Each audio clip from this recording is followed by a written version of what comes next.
지방선거를 앞두고 인재 영입에 난항을 겪고 있는 자유한국당이 당내 막말 문제로 또 내용을 겪고 있다, 이런 보도가 나오고 있는데요. 한때 친박을 바퀴벌레에 비유했던 홍준표 대표가 이번에는 자신의 서울시장 출마를 요구하는 중진들을 향해서 연탄가스라고 하는 표현을 썼고, 이에 반발한 중진들이 오늘 이른바 구당 간담회를 열어서 홍준표 대표에게 4가지 요구를 했다고 하는 겁니다. 자, 이 문제 잠시 짚어보겠는데요. 언론에 의해서 이 친홍 인사로 분류되는 분입니다. 자유한국당 홍보본부장을 맡고 있는 박성중 의원 연결하겠습니다. 여보세요. 여보세요. 예, 안녕하세요, 의원님. 예, 방금 말씀하시는 것 중에 네네. 저는 친홍 인사는 아닙니다. 당의 홍보본부장이지. 네네. 홍 대표의 어떤 그런 홍보본부장을 맡고 있는 게 아니기 때문에 다시 한번 말씀드리고 싶습니다. 알겠습니다. 그래서 제가 언론 분류에 따르면이라고 했는데 이것도 마음에 안 드시는 거군요, 의원님. 네네, 그렇습니다. 그러면 당직을 맡고 있는 의원, 그러니까 인터뷰하는 걸로 하겠습니다, 의원님. 네네네. 아무튼 우리 애청자 여러분들 이해를 돕기 위해서 잠깐만 설명 말씀드리고 질문 이어가겠는데요. 그러니까 그 당내 일부 중진들이 서울시장 후보에 앞장서서 이제 홍준표 대표가 정 없으면 출마를 해야 되는 것 아니냐, 이렇게 주장이 제기가 되니까 홍준표 대표가 21일에 페이스북에 글을 올려서 한 줌도 안 되는 그들이 당을 이 지경까지 만들고도 반성하지도 않고 틈만 있으면 연탄가스처럼 비집고 올라와서 당을 흔드는 것은 이제 용납하지 않겠다, 이런 내용의 글을 올려서 지금 공방이 벌어지고 있는데 의원님은 어떻게 지켜보고 계세요? 네. 우선 그 말씀을 하시기 전에 한 말씀 드리고 싶은 것은요. 네. 지금 언론들이 우리 자유한국당이 상당히 어렵습니다. 그런데 자유한국당의 어떤 싸우는 부분, 또 안 좋은 부분, 또 부정적인 부분, 이런 부분을 집중 부각해서 저희도 유감이다, 이런 말씀 우선 드리고 싶고요. 네네. 지금 실제로 상당히 골이 깊은 것 같이 지금 이제 보도되고 있는데, 실제로는 그렇게 골이 깊지 않다, 이런 말씀을 우선 결론을 드리면서. 아, 그래요? 예, 정당은 다양한 의견이 표출되는 그런 하나의 조직입니다. 물론이죠. 예. 네, 누구나 그런 목소리를 낼 수 있고, 그래서 그런 목소리들이 다양하게 존재한다는 것은 당이 건강하다, 이런 표현도 하나 될 수 있고요. 네네. 옛날에 보면 민주당, 지금 여당도 개파 이런 갈등에 의해서 다양한 목소리들이 나왔습니다. 다만 이런 어떤 지적들이 좋게 소화돼서 당의 활력으로 어떤 환원시키는 그런 조치가 있으면 더 좋아지지 않겠나 생각하고 있습니다. 알겠습니다. 근데 오늘 보니까 종편을 비롯해서 방송에서 이 중진들 모임에서 이제 오갔던 이야기를 그 영상으로 다 틀어줬는데요. 이걸 보면 그 중진들이 뭐 연탄가스, 그러니까 홍준표 대표가 이제 연탄가스에 비유했던 것을 거론을 하면서 뭐 바퀴벌레가 연탄가스에 죽냐, 바퀴벌레에 죽냐, 뭐 이런 약까지 뭐 하는 게 이제 영상으로 다 보도가 됐거든요. 이걸 지켜보고 있는 국민들이 어떤 생각을 했을까, 저는 그게 궁금했는데, 그럼에도 불구하고 당 안에 내용이 깊은 건 아니다, 의원님은 이렇게 좀 보고 계시는 거고요. 그렇습니다. 전체적으로 당은 정상적으로 흘러가는데 일부분에서 그런 이야기들이 나오고 또 대표님이 강하게 이제 그 대응하다 보니까 그런 부분만 부각돼서 당이 마치 큰 내홍이 있는 것 같이 밖으로 보인다, 이런 말씀을 드리고 싶은 겁니다. 그러면 좀 내용의 정도를 떠나서 홍준표 대표가 이렇게 이제 연탄가스 이런 거에 비유하고 과거 이제 친박을 향해서 바퀴벌레 내지 양아치 이런 이제 비유도 했는데요. 이제 같은 당의 의원들 아닙니까? 그런 분들에게 이렇게 물론 비유적 표현이라고 하지만 듣는 입장에서 상당히 모독적일 수도 있는 이런 표현을 쓰는 건 어떻게 보세요? 지금 우리 홍준표 대표가 페이스북 같은 데서 이제 이런 걸 하면서 전반적으로 이런 상이 몇 번 나온 것 같은데요. 사실 그 홍준표 대표만큼 자유한국당의 이슈 메이커를 지금 할 수 있는 사람 자체가 없습니다. 정상적으로 나가면 언론이 거의 써주지를 않습니다. 그러다 보니까 더 강하게 돼서 이런 형태가 나오지 않았나 이렇게 생각하고요. 그렇게 해서 그러세요? 홍준표 대표도 이 부분에서 충분히 인식하고 하여튼 앞으로 부분에 대해서는 상당히 조심하겠다, 이런 생각도 갖고 있습니다. 혹시 그런 말씀을 직접 들으셨어요, 의원님? 홍준표 대표로부터? 직접 저희들이 제가 거의 회의에 자주 들어가기 때문에 저희들도 지적을 하고 있고 본인도 어느 정도 약간 느끼고 있고 그런 상황입니다. 근데 의원님이 지금 바로 홍보본부장이시고 그렇습니다. 당의 이미지 관리에 사실은 이 실무를 다 총괄하시는 분이시잖아요. 근데 총괄을 하지 않지만은 전체 많이 개입하고 있습니다. 그러니까요. 근데 지금 홍준표 네네. 대표가 이슈 메이커로서 일정하게 어떤 그 당의 노출에 기여를 하고 있다고 네네. 말씀하셨지만 네네네. 그게 긍정적인 이미지로 노출되는 거와 부정적인 이미지로 노출되는 거 완전히 다른 거잖아요. 당 입장에서는. 그렇습니다. 근데 지금 노출되는 것이 예, 우리 당에 어느 정도 긍정적인 것이 부정적인 것이 그 판단은 이제 여러 가지 어떤 뭐 형태 그 국민들의 어떤 판단에 맡길 수밖에 없고요. 네네. 저희들이 봤을 때는 그 이슈 메이커가 어느 정도의 당의 어떤 집중도를 높이는 긍정적인 효과가 있다. 다만 다만 지지율 결집이라든지 당 지지세의 어떤 회복이라든지 지방선거 이슈 전점이라든지 이런 방법이 한 가지 방법이기 때문에 한 가지 방법이기 때문에 저희들은 다양한 전략을 사실 구사할 생각이고 또 할 계획입니다. 그렇기 때문에 그 한 가지가 모든 것을 결정한다 이렇게는 판단하지 않고 그 다만 그게 얼마나 긍정적 효과를 내느냐 얼마나 부정적 효과를 내느냐는 좀 더 지켜보고 또 저희들도 그걸 그 대표께 충분히 건의하고 있다 이런 말씀을 드리고 싶습니다. 알겠습니다. 관련해서 그럼 이 질문 한번 드려볼게요. 며칠 전에 공천심사 면접 때문에 그 나왔던 박종희 전 의원 이분이 그 기자들 앞에서 어떤 이야기를 했냐면 지금 자유한국당의 최대의 리스크는 홍준표 대표 본인이다. 이렇게 공격하신 거 그 의원님도 알고 계시죠? 네, 알고 있습니다. 그러니까 당의 간판이 이렇게 하면 오히려 당에 더 마이너스다 이런 그 취지의 주장인데요. 지금 의원님의 그 홍보본부장으로서의 판단과는 평가가 완전히 다른 것 같은데요. 전혀 다른 내용입니다. 그래요? 지금 공천 관련해서 그 시도지사 공천 관련해서는 중앙공관위에서 행사를 하고 있습니다. 이 관련해서 말씀드리면 지금 17개 시도지사가 있지 않습니까? 17개 시도지사에서 예를 들어서 이번에 8개는 남경필 경기지사, 유정복 인천시장, 서비용수 부산시장, 김기현 울산시장, 정창수 광원시장 후보, 박경국 충북 후보, 김방원 제주 후보, 박성효 대전 후보의 경우는 이번에 전부 그 시도지사 후보 신청을 저희들이 받았습니다.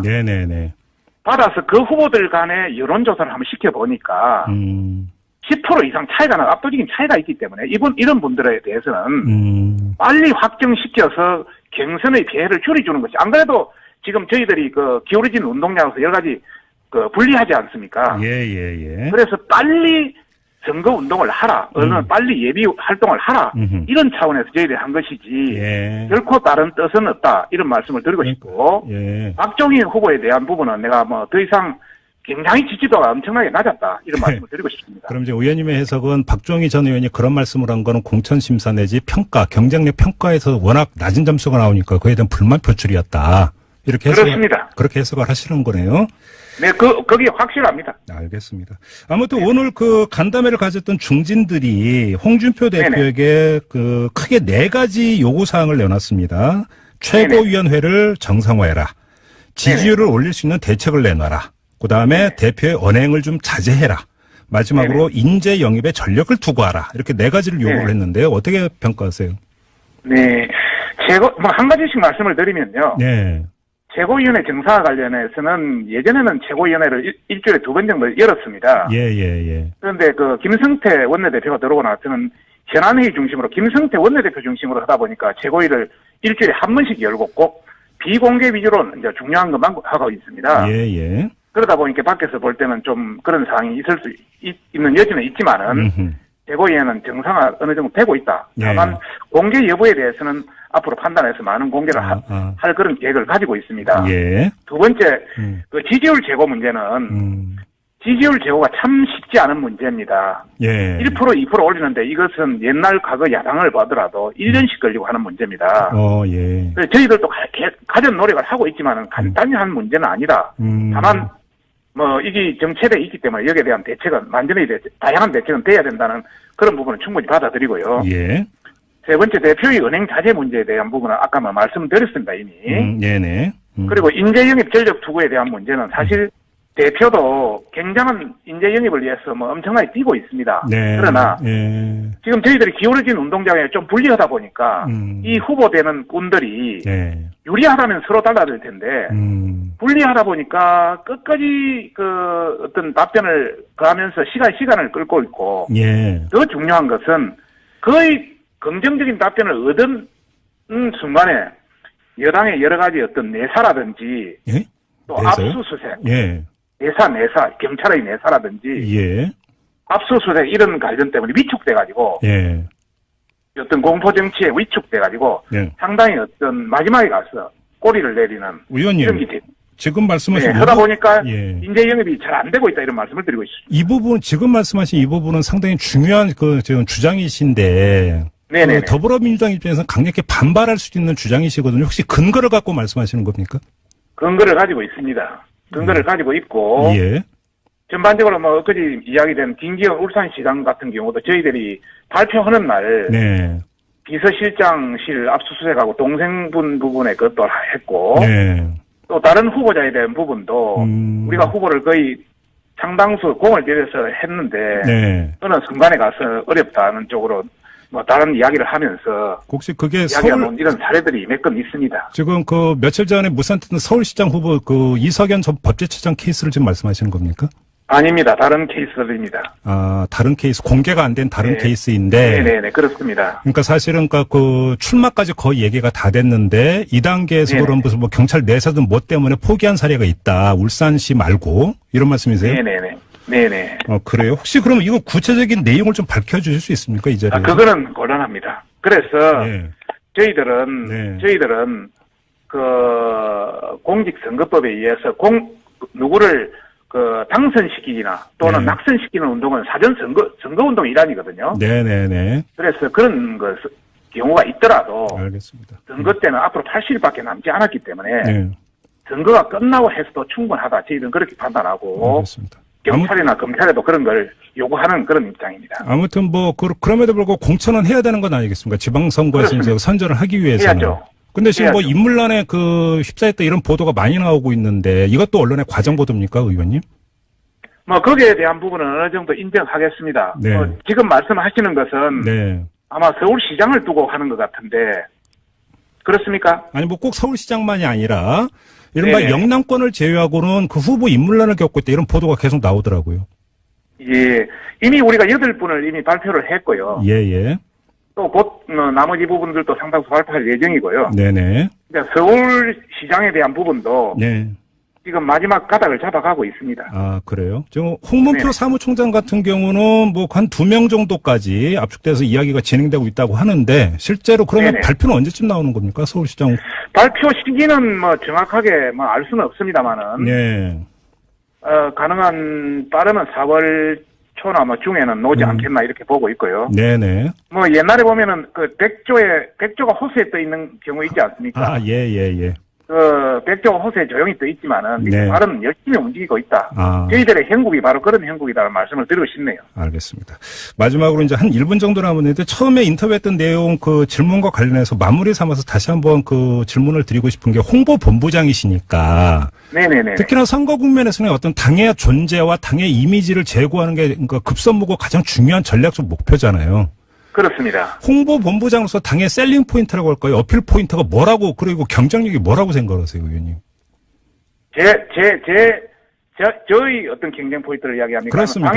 당의 경쟁 네, 포인트. 홍보본부장으로서 당의 이거가 그러니까 포인트로 삼아서 국민에게 전달돼야 된다. 어떤 걸까요, 그게? 저는 이 선거라는 것은 네. 선거 그 구도가 한 50%를 차지하고 네. 인물이 한 30%를 차지하고 예. 정책이 한 20%를 차지한다고 생각합니다. 예. 그런 관점에서 각 이 세 파트에 다양한 전략이 필요하다고 보고 네. 저희들은 구도라든지 또 인물에 대한 홍보라든지 네. 정책에 대한 다양성 이렇게 해서 어떻게 하면 국민한테 더 쉽게 더 빠르게 다가갈 수 있는 것을 채택하느냐 이것이 저희들의 임무라고 보고 그게 총력을 다할 예정입니다. 그러니까 당의 간판으로서 홍준표 대표의 이미지도 어떤 당의 어떤 셀링 내지 뭐 어필 이런 데 상당히 그 플러스 효과가 더 크다 이렇게 자체 판단하시는 거고요, 의원님. 거기에 대한 판단은 국민들한테 맡기겠습니다. 저희들도 홍준표 대표의 여러 가지 어떤 이미지 이런 게 부정적인 이미지도 있다는 걸 알고 있고 그것을 수정하고 고치고 그 좋은 방향으로 긍정적인 효과로 내려고 열심히 노력하고 있다는 말씀만 드리고 싶습니다. 알겠습니다. 의원님 말씀 여기까지 들을게요. 고맙습니다. 로서 1등하게 어떤 그 당의 노출에 기여를 하고 있다고 말씀하셨지만 네네네. 그게 긍정적인 이미지로 노출되는 거와 부정적인 이미지로 노출되는 거 완전히 다른 거잖아요. 당 입장에서는. 그렇습니다. 근데 지금 노출되는 것이 예, 우리 당에 어느 정도 긍정적인 것이 부정적인 것이 그 판단은 이제 여러 가지 어떤 뭐 형태 그 국민들의 어떤 판단에 맡길 수밖에 없고요. 네네. 저희들이 봤을 때는 그 이슈 메이커가 어느 정도의 당의 어떤 집중도를 높이는 긍정도의 효과가 있다. 다만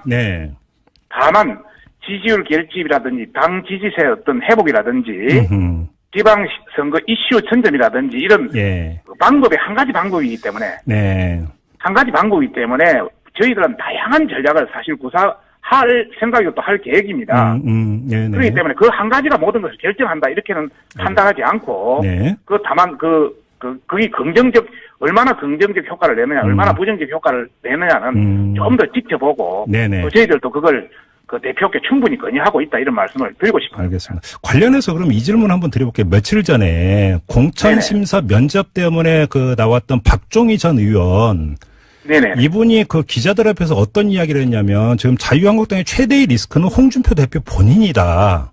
이렇게 공격하신 그 의원님도 알고 계시죠? 네, 알고 있습니다. 그러니까 당의 간판이 이렇게 하면 오히려 당에 더 마이너스다 이런 그 취지의 주장인데요. 지금 의원님의 그 홍보본부장으로서의 판단과는 평가가 완전히 다른 것 같은데요. 전혀 다른 내용입니다. 그래요? 지금 공천 관련해서 그 시도지사 공천 관련해서는 중앙공관위에서 행사를 하고 있습니다. 이 관련해서 말씀드리면 지금 17개 시도지사가 있지 않습니까? 17개 시도지사에서 예를 들어서 이번에 8개는 남경필 경기지사, 유정복 인천시장, 서병수 부산시장, 김기현 울산시장, 정창수 광원시장 후보, 박경국 충북 후보, 김방원 제주 후보, 박성효 대전 후보의 경우는 이번에 전부 그 시도지사 후보 신청을 저희들이 받았습니다. 받아서 그 후보들 간의 여론조사를 한번 시켜보니까 10% 이상 차이가 나, 압도적인 차이가 있기 때문에 이런 분들에 대해서는 빨리 확정시켜서 경선의 피해를 줄여주는 것이 안 그래도 지금 저희들이 그 기울어진 운동량에서 여러 가지 지방선거를 앞두고 인재 영입에 난항을 겪고 있는 자유한국당이 당내 막말 문제로 또 내용을 겪고 있다 이런 보도가 나오고 있는데요. 한때 친박을 바퀴벌레에 비유했던 홍준표 대표가 이번에는 자신의 서울시장 출마를 요구하는 중진들을 향해서 연탄가스라고 하는 표현을 썼고 이에 반발한 중진들이 오늘 이른바 구당 간담회를 열어서 홍준표 대표에게 4가지 요구를 했다고 하는 겁니다. 자, 이 문제 잠시 짚어보겠는데요. 언론에 의해서 이 친홍 인사로 분류되는 분입니다. 자유한국당 홍보본부장을 맡고 있는 박성중 의원 연결하겠습니다. 여보세요. 여보세요. 예, 안녕하세요, 의원님. 예, 방금 말씀하시는 것 중에 저는 친홍 인사는 아닙니다. 당의 홍보본부장이지. 뭐 홍 대표의 어떤 그런 홍보본부장을 맡고 있는 게 아니기 때문에 다시 한번 말씀드리고 싶습니다. 알겠습니다. 그래서 제가 언론 분류에 따르면이라고 했는데 이것도 마음에 안 드시는 거군요, 의원님. 네네, 그렇습니다. 그냥 그러면 당직을 맡고 있는 의원, 그러니까 인터뷰하는 걸로 하겠습니다, 의원님. 아무튼 우리 애청자 여러분들 이해를 돕기 위해서 잠깐만 설명 말씀드리고 질문 이어가겠는데요. 그러니까 그 당내 일부 중진들이 서울시장 후보에 앞장서서 이제 홍준표 대표가 정 없으면 출마를 해야 되는 것 아니냐 이렇게 주장이 제기가 되니까 홍준표 대표가 21일에 페이스북에 글을 올려서 한 줌도 안 되는 그들이 당을 이 지경까지 만들고도 반성하지도 않고 틈만 있으면 연탄가스처럼 비집고 올라와서 당을 흔드는 것은 이제 용납하지 않겠다. 이런 내용의 글을 올려서 지금 공방이 벌어지고 있는데 의원님은 어떻게 지켜보고 계세요? 우선 그 말씀을 하시기 전에 한 말씀 드리고 싶은 것은요. 지금 언론들이 우리 자유한국당이 상당히 어렵습니다. 그런데 자유한국당의 어떤 싸우는 부분, 또 안 좋은 부분, 또 부정적인 부분 이런 부분을 집중 부각해서 저희도 유감이다 이런 말씀 우선 드리고 싶고요. 지금 실제로 상당히 골이 깊은 것 같이 지금 이제 보도되고 있는데 실제로는 그렇게 골이 깊지 않다 이런 말씀을 우선 결론을 드리면서 그래요? 정당은 다양한 의견이 표출되는 그런 하나의 조직입니다. 물론이죠. 누구나 그런 목소리를 낼 수 있고 그래서 그런 목소리들이 다양하게 존재한다는 것은 당이 건강하다 이런 표현도 하나 될 수 있고요. 옛날에 보면 민주당 지금 여당도 개파 이런 갈등에 의해서 다양한 목소리들이 나왔습니다. 다만 이런 어떤 지적들이 좋게 소화돼서 당의 활력으로 어떤 환원시키는 그런 조치가 있으면 더 좋아지지 않겠나 생각하고 있습니다. 알겠습니다. 근데 오늘 보니까 종편을 비롯해서 방송에서 이 중진들 네네. 모임에서 이제 오갔던 이야기를 그 영상으로 다 틀어줬는데요. 이걸 보면 네네.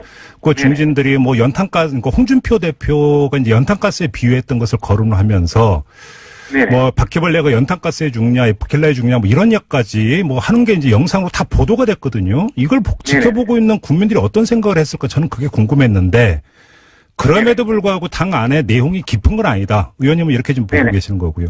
그렇습니다. 전체적으로 당은 정상적으로 흘러가는데 일부분에서 그런 이야기들이 나오고 또 대표님이 강하게 이제 그 대응하다 보니까 그런 부분만 부각돼서 당이 마치 큰 내홍이 있는 것 같이 밖으로 보인다 이런 말씀을 드리고 싶은 겁니다. 그러면 좀 내용의 정도를 떠나서 홍준표 대표가 이렇게 이제 연탄가스 이런 거에 비유하고 과거 이제 친박을 향해서 바퀴벌레 내지 양아치 이런 이제 비유도 했는데요. 이제 같은 당의 의원들 아닙니까? 그렇습니다. 그런 분들에게 이렇게 물론 비유적 표현이라고 하지만 듣는 입장에서 상당히 모독적일 수도 있는 이런 표현을 쓰는 건 어떻게 보세요? 지금 우리 홍준표 대표가 페이스북 같은 데서 이제 이런 걸 하면서 전반적으로 이런 상이 뭐 몇 번 나온 것 같은데요. 사실 그 홍준표 대표만큼 자유한국당의 이슈메이커를 지금 할 수 있는 사람 자체가 없습니다. 정상적으로 나가면 언론이 거의 써주지를 않습니다. 그러다 보니까 더 강하게 돼서 이런 형태가 나오지 않았나 이렇게 생각하고요. 그렇게 해석하세요? 홍준표 대표도 이 부분에서 충분히 인식하고 하여튼 앞으로 부분에 대해서는 상당히 조심하겠다 이런 생각도 갖고 있습니다. 혹시 그런 말씀을 직접 들으셨어요, 의원님? 홍준표 대표로부터? 직접 저희들이 제가 거의 회의에 자주 들어가기 때문에 저희들도 지적을 하고 있고 본인도 어느 정도 약간 느끼고 있고 그런 상황입니다. 근데 의원님이 지금 바로 홍보본부장이시고 그렇습니다. 당의 이미지 관리에 사실은 이 실무를 다 총괄하시는 분이시잖아요. 근데 총괄을 하지 않지만은 전체 많이 개입하고 있습니다. 그러니까요. 근데 지금 홍준표 대표가 이슈메이커로 내사 경찰의 내사라든지 압수수색 이런 관련 때문에 위축돼가지고 어떤 공포정치에 위축돼가지고 상당히 어떤 마지막에 가서 꼬리를 내리는 의원님 이런 게 지금 말씀하신 하다 보니까 인재 영입이 잘 안 되고 있다 이런 말씀을 드리고 있습니다. 이 부분 지금 말씀하신 이 부분은 상당히 중요한 지금 주장이신데 더불어민주당 입장에서는 강력히 반발할 수 있는 주장이시거든요. 혹시 근거를 갖고 말씀하시는 겁니까?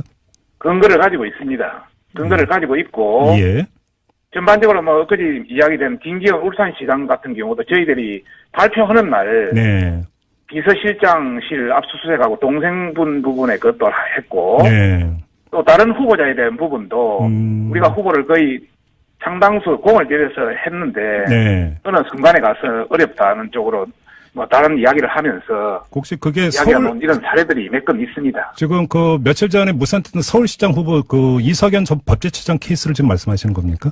아닙니다. 다른 케이스들입니다. 다른 케이스, 공개가 안 된 다른 케이스인데. 네네, 그렇습니다. 그러니까 사실은 출마까지 거의 얘기가 다 됐는데, 이 단계에서 그런 무슨 경찰 내사든 뭐 때문에 포기한 사례가 있다. 울산시 말고. 이런 말씀이세요? 네네. 그래요? 혹시 그럼 이거 구체적인 내용을 좀 밝혀주실 수 있습니까? 이 자리에? 그거는 곤란합니다. 그래서 저희들은 공직선거법에 의해서 누구를 당선시키기나 또는 낙선시키는 운동은 사전 선거운동 일환이거든요. 네네네. 그래서 그런 경우가 있더라도. 알겠습니다. 선거 때는 앞으로 80일밖에 남지 않았기 때문에. 선거가 끝나고 해서도 충분하다. 저희들은 그렇게 판단하고. 알겠습니다. 경찰이나 검찰에도 그런 걸 요구하는 그런 입장입니다. 아무튼 그럼에도 불구하고 공천은 해야 되는 건 아니겠습니까? 지방선거에서 이제 선전을 하기 위해서는. 해야죠. 근데 지금 인물란에 휩싸였다 이런 보도가 많이 나오고 있는데 이것도 언론의 과정 보도입니까, 의원님? 거기에 대한 부분은 어느 정도 인정하겠습니다. 지금 말씀하시는 것은 아마 서울시장을 두고 하는 것 같은데 그렇습니까? 아니 꼭 서울시장만이 아니라 이른바 영남권을 제외하고는 그 후보 인물란을 겪고 있다 이런 보도가 계속 나오더라고요. 이미 우리가 8분을 이미 발표를 했고요. 또 곧 나머지 부분들도 상당수 발표할 예정이고요. 네네. 그러니까 서울시장에 대한 부분도 분리하지 않습니까? 예. 그래서 빨리 선거 운동을 하라. 언론은 빨리 예비 활동을 하라. 이런 차원에서 저희들이 한 것이지 예. 결코 다른 뜻은 없다. 이런 말씀을 드리고 싶고 예. 박종희 후보에 대한 부분은 내가 뭐 더 이상 굉장히 지지도가 엄청나게 낮았다. 이런 말씀을 드리고 싶습니다. 그럼 이제 의원님의 해석은 박종희 전 의원이 그런 말씀을 한 거는 공천심사 내지 평가, 경쟁력 평가에서 워낙 낮은 점수가 나오니까 그에 대한 불만 표출이었다.